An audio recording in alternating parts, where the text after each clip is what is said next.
que es denominen les jotes tarragonines i fa referència a la presència de les majorales de la confraria que aplega les dones sota l'advocació d'una santa o mare de Déu. En el cas d'Horta de Sant Joan, és ballat el mes de setembre amb motiu de la festa major. La versió procedeix del recull de Josep Bargalló Badia, antic soci de l'Esbar, que la va documentar l'any 1985 a partir de la informació facilitada per diverses persones d'Horta de Sant Joan. Així doncs, amb aquesta darrera ballada, la del Ball de les Majorales d'Horta de Sant Joan, l'Esbar Català de Dansaires s'acomiada. Quan acabi l'actuació de l'Esbar, els hi prego, els hi facin un fort comiat amb els seus aplaudiments. El Ball de Majorales d'Horta de Sant Joan per l'Esbar Català de Dansaires.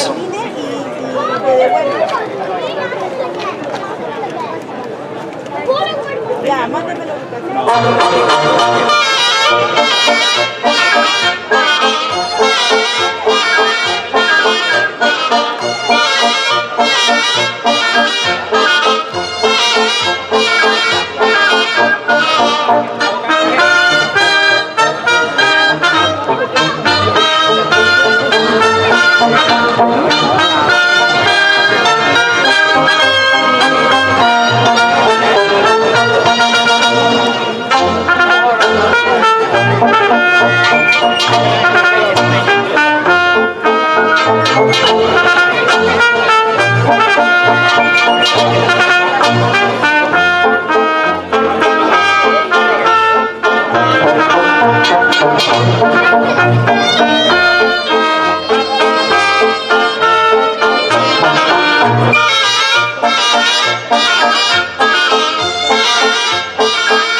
I penúltim ball i de